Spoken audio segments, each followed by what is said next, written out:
आशा करता हूं आप सब बहुत अच्छे होंगे। मेरा नाम है सिद्धांत अग्निहोत्री, स्टडी IQ पे आपका बहुत बहुत स्वागत है। आज हम एक और कोरोना की खबर लेंगे दोस्तों।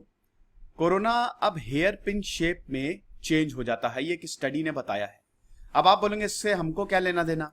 इससे आपको लेना देना नहीं है, लेकिन आपको जानना है, क्योंकि ये वैक्सीन बनाने के लिए बहुत काम आएगा। भैया शेप अगर वायरस का हमको पता चलता गया ना, तो समझ लीजिए मजा आ जाएगी, क्योंकि वैक्सीन बनाने में वायरस के शेप को ही, वायरस के स्ट्रक्चर को ही स्टडी किया जाता है। वायरस का स्ट्रक्चर कैसा है, क्या वायरस का स्ट्रक्चर बदल रहा है? अगर बदल रहा है तो बहुत इंपॉर्टेंट है। भैया वायरस का म्यूटेशन होता है ना, वायरस चेंज हुआ है। ये सार्स मर्स ये चेंज हुआ है, ठीक है, ये म्यूटेट हुआ है और बहुत खतरनाक। तो वायरस म्यूटेट होते रहते हैं, बदलते रहते हैं। उनके जेनेटिक उनका जेनेटिक मॉडल है वो बदलता रहता है। आप समझ रहे हैं? तो कोरोना जो है, वायरस जो है, वो अब हेयर पिन शेप में चेंज हो गया है। हम इसके रीजन से जानेंगे और ये कैसे हमको हेल्प करेगा ये देखेंगे। वैसे बड़ी खतरनाक कंडीशन हो गई है भारत में। अब डेली 30-40 हजार केसेस आ रहे हैं और अब 13 लाख केसेस पहुंच गया है, मतलब 13 लाख पे पहुंच गया भारत। अब हम यही उम्मीद करेंगे कि जल्दी वैक्सीन आ जाए। हालांकि वैक्सीन के रिजल्ट तो काफी अच्छे आए हैं। 160 कैंडिडेट्स थे, 3 के अच्छे टेस्ट, स्पेशली जो ऑक्सफोर्ड की एस्ट्राजेनेका है उसके भी रिजल्ट अच्छे हैं और कोवैक्सीन के भी रिजल्ट अच्छे हैं। तो हम देखेंगे। स्टूडेंट्स को रिकनेक्ट, मेरा फेसबुक पेज है सिद्धांत अग्निहोत्री के नाम से मेरी फेसबुक प्रोफाइल है। दोनों ही जगह पर लेक्चर की PDF ले सकते हैं, सवाल भी पूछ सकते हैं। साथ ही साथ UPSC के स्मार्ट कोर्सेज आते हैं, आप ऐप को डाउनलोड करके अवेल कर सकते हैं यहाँ पे। और ट्विटर पे मैं आ गया हूँ, ये मेरी ID, अपने लेक्चर के अपडेट्स डालता रहता हूँ। साथ ही साथ आप मुझे सवाल भी पूछ सकते हैं ट्विटर पे, डायरेक्ट मैसेज करिए, DM करिए। तो ये स्ट्रक्चर है, ये आपको पता ही है, इसमें कोई दिक्कत नहीं है। कोरोना नाम इसीलिए पड़ा क्योंकि कोरोना वो सर का ताज होता है ना, ठीक है, वो जो ताज है उसी को कोरोना कहते हैं, ठीक है। तो आपको पता ही है कि ये जो कोरोना, ये जो सर का ताज होता है, आपने देखा होगा कि इस तरीके से स्पाइक्स होते हैं उसमें, ठीक है ना। तो इसी पे ही ये स्पाइक प्रोटीन है ना। ये स्पाइक प्रोटीन ही बहुत इंपॉर्टेंट होते हैं। स्पाइक्स मतलब क्या? कांटे। तो अगर कांटे क्या करते हैं, कांटे चिपक जाते हैं किसी भी सरफेस से पे। अगर सॉफ्ट सरफेस होगा तो चिपक जाएंगे, आपने देखा होगा, ठीक है, आपके स्किन से वो चिपक जाते हैं, बहुत दर्द होता है। तो कोरोना भी यही करता है, ठीक है। सब कुछ बहुत ही सिंपल है ना। हो सकता है शायद आपको ये वर्ड सुन के टेक्निकल लगे, लेकिन अगर आप इसको रियलाइज करेंगे तो बहुत ही आसान है, बहुत ही सिंपल तरीके से आप समझ सकते हैं, ठीक है। तो ये स्पाइक प्रोटीन आपको, फिर ये तो मैट्रिक्स प्रोटीन है, ये आप देख सकते हैं। ये आपका फिर ये पता नहीं क्या है यार, है ना। ये है एनवेलप, है ना। और उसके बाद ये RNA, सबसे इंपॉर्टेंट जेनेटिक इंफॉर्मेशन। और ये आपका E प्रोटीन है, ठीक है। N प्रोटीन आपका न्यूक्लियोकैप्सिड प्रोटीन होता है, जो अगेन बहुत इंपॉर्टेंट रोल प्ले करता है। स्पाइक प्रोटीन सबसे इंपॉर्टेंट होता है क्योंकि सरफेस पे होता है और यही सेल से बाइंड करता है, सेल से चिपकने में, एब्जॉर्ब होने में यही मदद करता है। तो ये तो आपका डिटेल्ड स्ट्रक्चर है ना। लेकिन ये आप देख सकते हैं, ये आपका जनरल स्ट्रक्चर है, ये आप देख रहे हैं ना बाहर, यही होते स्पाइक प्रोटीन, ठीक है। तो दोस्तों कोरोना स्पाइक प्रोटीन की बात करें तो पहली बात तो ये रिसर्च जो है वो कहां पे पब्लिश हुई है, हम ये फटाक से देख लेते हैं, ठीक है। ये जो फाइंडिंग्स है, जो जनरल है science and believe the knowledge, इसमें इसको पब्लिश किया गया है, ठीक है। और ये वैक्सीन डेवलपमेंट में हेल्प करेगी, ठीक है। तो अब यहां पे डॉक्टर चेंग है, जिन्होंने काफी अच्छी स्टडी की है और इन्होंने नए नए रहस्य बताए हैं कोरोना के। अब ये क्या है? सबसे पहले तो दोस्तों हमने स्ट्रक्चर को समझा है यहां पे, ठीक है। स्पाइक प्रोटीन करता क्या है, पहले तो हमको ये जानने की जरूरत है, उसके बाद मैं आपको आगे बताता हूं। देखिए सेल की अगर बात करें तो सेल जो है वो हमारा फंडामेंटल यूनिट होता है और कोई भी वायरस जो है वो सेल को ही अटैक करेगा, है ना। मैंने आपको बताया था, आपने मेरा वो लेक्चर देखा, हाउ इम्यूनिटी इज डेवलप्ड, तो अब आप वो लेक्चर जरूर देखिए। उसमें मैंने बहुत ही डिटेल तरीके से बताया कि वायरस कैसे काम करता है। मैं यहां पे भी बता देता हूं, वायरस के 5 फेजेस होते हैं। पहले क्या होगा? सबसे पहले एब्जॉर्प्शन, ठीक है ना, सेल में एब्जॉर्ब करेगा, वायरस आएगा, ये वायरस है, ठीक है, यहां पे आएगा। उसके बाद एंट्री क्या करेगा? वो अपने जेनेटिक इंफॉर्मेशन को छोड़ेगा सेल में। फिर रेप्लिकेशन, ये जो जेनेटिक इंफॉर्मेशन है ये रेप्लिकेट करेगी। असेंबली, चौथा फेज, उसके बाद इसकी multiple copies and then release. आप समझ रहे हैं? फिर वो मतलब सेल को एक बार इन्फेक्ट करके वो हट जाएगा और ये प्रोसेस जो है वो रिपीट होता रहता है, जिससे हमारी पूरी बॉडी जो है वो इन्फेक्ट हो जाती है। अब इसी में ही हमारी बॉडी के 2 रिस्पॉन्स होते हैं। तो एंटीबॉडीज मीडिएटेड रिस्पॉन्स की एंटीबॉडीज तुरंत यहां पे डिटेक्ट कर लें कि किसी ने हमला किया है और वहीं वह ब्लॉक कर दे। और अगर एंटीबॉडीज नहीं तो सेल मीडिएटेड रिस्पॉन्स, जिसमें टी सेल जो व्हाइट ब्लड सेल्स ही होते हैं, वो बहुत इंपॉर्टेंट। व्हाइट ब्लड सेल्स में बहुत सारी चीजें आती हैं, बहुत सारे सेल्स आते हैं जो हमारी इम्यूनिटी को बनाने में मदद करते हैं। दो सेल्स होते हैं, व्हाइट ब्लड सेल्स और रेड ब्लड सेल्स, आप समझ रहे हैं।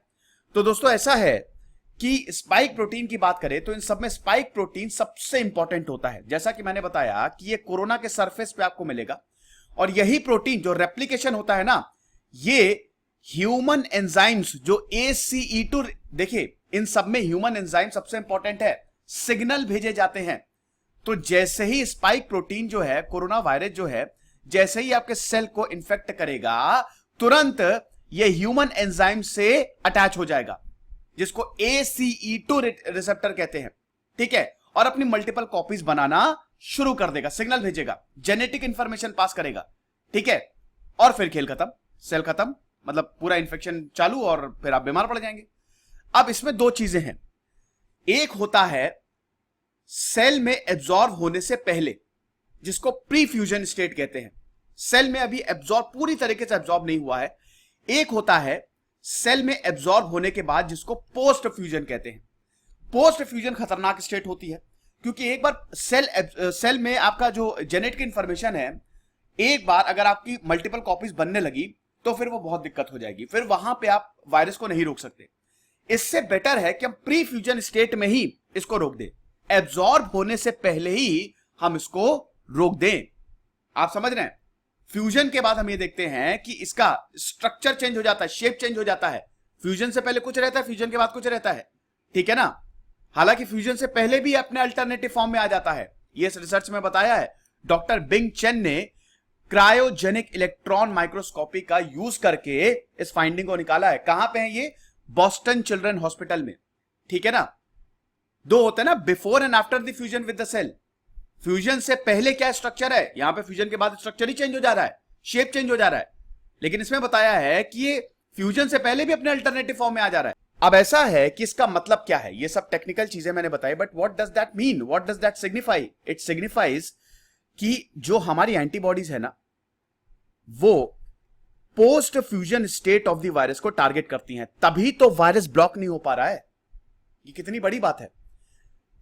कोविड से लोग इतना क्यों इन्फेक्ट हो रहे हैं?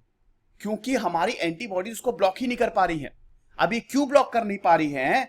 क्योंकि पोस्ट फ्यूजन स्टेट में ब्लॉक करना बहुत मुश्किल है, और हमारी एंटीबॉडीज तब रिस्पॉन्ड करती हैं जब फ्यूजन हो जाता है। समझ रहे हैं?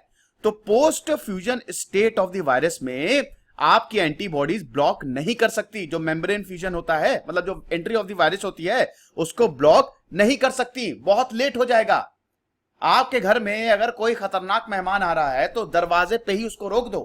वो दरवाजा आपका सेल है और वो मेहमान वायरस है।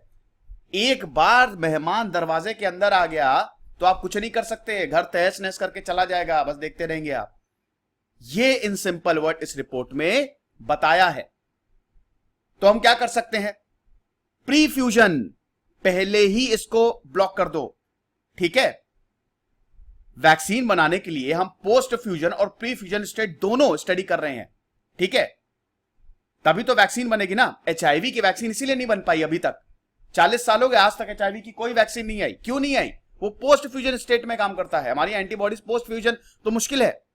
तो बेस्ट ये है कि प्री फ्यूजन स्टेट में ही उसको ब्लॉक कर दो, फ्यूज होने ही ना दो, ठीक है, अगर इतनी ज्यादा मुश्किल हो रही है। आप समझ रहे हैं? यहां पे दोस्तों जब फ्यूज होता है, पोस्ट फ्यूजन में क्या होता है कि जैसे ही एंटीबॉडीज रिलीज होती हैं, वो वायरस को न्यूट्रलाइज ही नहीं करेंगी।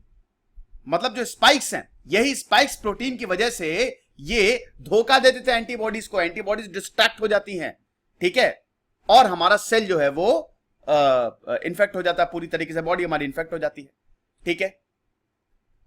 अब यहां पे ये बताया है कि क्या दोनों शेप में कोई सिमिलैरिटी है? बिल्कुल है। दोनों शेप में, before and after the forms, जब फॉर्म चेंज होता है, हेयर पिन शेप में चेंज होगा, ठीक है, पोस्ट फ्यूजन के बाद, before and after the form दोनों में ही शुगर मॉलिक्यूल्स होते हैं, जिनको ग्लाइकान्स बोला जाता है, ठीक है। और ये हर लोकेशन पे, सरफेस के हर लोकेशन पे प्रेजेंट होते, इवनली स्पेस्ड होते हैं, ठीक है। अब ये ग्लाइकान्स क्या करते हैं? अगेन, ये जो डिटेक्शन होता है, इम्यून डिटेक्शन होता है, उसको ब्लॉक कर देते हैं, ठीक है। ये वायरस को हेल्प करते हैं कि जाओ फैलो, और डिटेक्शन, जो इम्यून डिटेक्शन, जो हमारी एंटीबॉडीज डिटेक्ट करेंगे उसको ब्लॉक करेंगे। एक बार एंटीबॉडीज ने डिटेक्ट कर लिया तो खेल खत्म, लेकिन यहां पे डिटेक्शन ही नहीं होता है। तो बड़ा इंटेलिजेंट वायरस है ये। देख लीजिए कि माइक्रोस्कोपिक लेवल पे हमने इतने बड़े बड़े हथियार बना के रखे हुए हैं, है ना, लेकिन उसके बावजूद एक छोटी सी चीज ने सब बदल के रख दिया। इसका मतलब अभी तक हम बेटा नेचर को समझे नहीं है, और नेचर से ज्यादा छेड़छाड़ सही नहीं है। अगर चाइना में उनकी ये पिक्यूलियर फूड हैबिट्स नहीं होती, जाहिर सी बात है वो जानवरों में इंसान में आया है, ये तो बिल्कुल कोई इसमें शक नहीं है, ठीक है। तो अगर वहां पे पिक्यूलियर फूड हैबिट्स नहीं होती, अगर उन्होंने नेचर की रिस्पेक्ट की होती, तो शायद आज ये वायरस नहीं होता। तो नेचर से बेटा बहुत कभी खेलना नहीं चाहिए। पूरी दुनिया रो रही है इस समय, है ना। एनीवे, ज्यादा फिलॉसफी नहीं झाड़ूंगा। तो अभी जैसा कि मैंने बताया ये क्या है, तो मैंने आपको बताया ना कि मतलब इसकी नॉलेज कैसे हमको हेल्प करेगी, ठीक है। इसकी नॉलेज दोस्तों को बहुत ज्यादा हेल्प करेगी वैक्सीन डेवलपमेंट में। मैंने बताया ना कि इसमें प्री फ्यूजन स्पाइक प्रोटीन को ही प्री फ्यूजन स्टेट में ही स्टेबिलाईज कर दो, ठीक है। क्योंकि अगर ये spike protein pre fusion state में स्टेबिलाईज नहीं हुआ तो पोस्ट फ्यूजन स्टेट, एक बार फ्यूज हो गया वो सेल के बाद सेल से, तब बहुत मुश्किल होता है उसका डिटेक्शन, ठीक है। और अगर प्रोटीन स्टेबल नहीं होगा, प्रोटीन को स्टेबल करना बहुत जरूरी है, आपको पता ही है भैया। स्टेबिलिटी के बिना आप किसी को कैसे मारेंगे। एक मान लीजिए, इसका सिंपल सा उदाहरण मैं आपको दे रहा हूं कि एक चोर है, उसको पकड़ना है। अब वो भाग रहा है, पकड़ पाएंगे? आपको उसको बंदूक दिखा के बोलना पड़ेगा एक जगह खड़े रहो, स्टेबल हो जाओ, तभी तो आप उसको पकड़ेंगे ना, सिंपल। तो जब भी कोई चीज स्टेबल होगी ना, तभी हम उसको शांत कर सकते हैं। सिंपल सा लॉजिक है। तो प्रोटीन जब तक स्टेबल नहीं होगा, एंटीबॉडीज कुछ नहीं कर सकती। प्रोटीन को स्टेबल करना बहुत ज्यादा जरूरी है। ये लेक्चर था, आई होप आपको पसंद आया होगा। बहुत ही सिंपल तरीके से मैंने आपको बता दिया। खुश रहिए पढ़ते।